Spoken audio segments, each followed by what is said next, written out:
Hey guys, hi, welcome to my channel. ఈరోజు నేను మీ ముందుకి ఓలా అండ్ ఏథర్ కంపారిజన్ పట్టుకొచ్చాను అనమాట. సో ఏథర్ ఎలా ఉంటుంది, ఓలా ఎలా ఉంటుంది అని కంపారిజన్ ఏంటి అనేది ఇప్పుడు మీకు ఎక్స్ప్లెయిన్ చేస్తాను. సో మెయిన్ వీడియోలోకి వెళ్ళినట్టయితే ఓలా వచ్చేసి టాప్ స్పీడు 120 km/h వెళ్తుందన్నమాట. అలాగే ఏథర్ కూడా 90 km/h వెళ్తుంది, అది స్పీడ్తో కంపేర్ చేస్తే. సో అలాగే బ్యాటరీ విషయానికి వచ్చేస్తే మనము బ్యాటరీ వచ్చేసి ఓలా వచ్చేసి 4.0 kW ఉంటుంది, అలాగే ఏత్ వచ్చేసి 3.7 kW ఉంటుంది. సో దీనివల్ల మీకు మైలేజ్ అనేది ఇంపాక్ట్ అవుతుంది అన్నమాట. ఓలా 195 IDC రేంజ్ ఇచ్చారన్నమాట కంపెనీ వాళ్ళు, అలాగే ఏథర్ వచ్చేసి 150 IDC రేంజ్ ఇచ్చారు. ఏథర్ ట్రూ వచ్చేసి 130 సంథింగ్ వస్తుంది, ఓలా 150 సంథింగ్ వస్తుండొచ్చు 100%. సో దాంట్లో అయితే మనకు డౌట్ ఏమి ఉండదు. Coming to charging, Ola home charging connect చేసుకుంటే మనకు 6 hours 50 minutes మీకు వచ్చేసి 0 to 100% ఫుల్ ఛార్జ్ అవుతుంది. అలాగే 450X ఆల్సో సేమ్ ఉంటుంది అనమాట. 5.40 minutes మీకు 0 to 100% ఛార్జింగ్ కూడా కంప్లీట్ అయిపోతుంది. సో ఛార్జింగ్ పరంగా అయితే కొంచెం ఏథర్ బెస్ట్ ఉంది. సో కొంచెం తక్కువ అనమాట ఇది ఓలా అయితే, ఎందుకంటే మరీ 8 hours అంటే అది చాలా టూ మచ్ హెవీ, చాలా వెయిటింగ్ చేయాల్సి వస్తుంది. ఇంట్లో అయినా అవుట్ సైడ్ అయినా ఏదైనా ఆఫీస్కి వెళ్ళాలన్నా అది చాలా రిస్క్ ఉంటుంది అనమాట 8 hours మనం వెయిట్ చేయాలంటే. కమింగ్ టు ప్రైస్ ఫ్యాక్టర్ వచ్చేసి ఎక్స్-షోరూమ్ ప్రైస్ ఓలా వచ్చేసి 1.30 ఉంటుంది, 1,30,000 ఎక్స్-షోరూమ్ ప్రైస్ అనమాట. అలాగే 450X వచ్చేసి 1.38 సంథింగ్ ఉంది, 1.38 ఎక్స్-షోరూమ్ ప్రైస్ ఎగ్జాక్ట్లీ.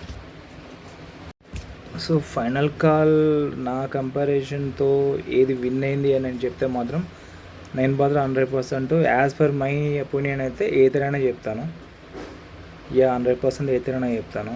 ఎందుకంటే ఏథర్లో వచ్చేసి మీకు బెస్ట్ బిల్డ్ క్వాలిటీ ఉంటుంది, స్మూత్ రైడ్ ఉంటుంది, లో మెయింటెనెన్స్ ఉంటుంది, కంఫర్ట్ ఉంటుంది, పీస్ఫుల్ ఉంటుంది అనమాట.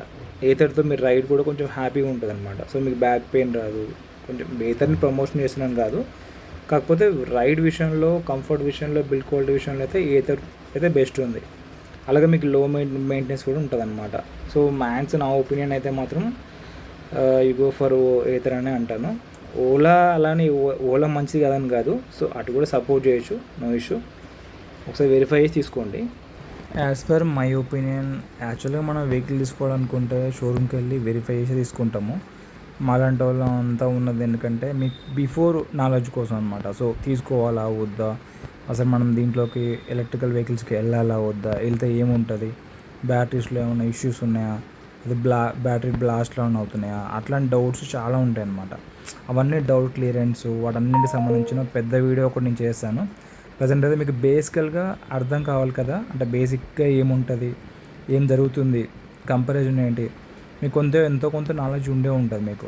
కాకపోతే ఎంతో కొంత నేను చెప్పడం వల్ల కూడా మీకు తెలియని ఏదో ఒక పాయింట్ తెలిసినా కూడా నాకు హ్యాపీనే కదా. సో ఒక పాయింట్ నాకు తెలియకుండా వీళ్ళు నాకు చెప్పిరని సో అట్లా ఏదన్నా ఒక చిన్న పాయింట్ నేను చెప్పలేకపోతున్నా, మీకు ఎక్స్ప్లెయిన్ చేయలేకపోతున్నా అన్నట్టుగా వీడియో క్రియేట్ చేశాను అనమాట.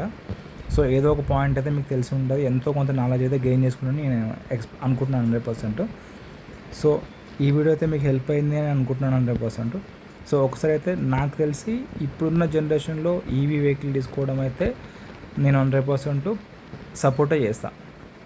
ఎందుకంటే పెట్రోల్ బయట ఎంత కాస్ట్ అవుతుంది ఏంటనేది నాకు తెలుసు, మీకు కూడా తెలుసు. సో అదనమాట. ఓకే గైస్, లాస్ట్ వరకు నాకు వీడియో చూసినందుకు చాలా చాలా thank you. Subscribe my channel, stay tune, like, share and subscribe my channel. Thank you very much.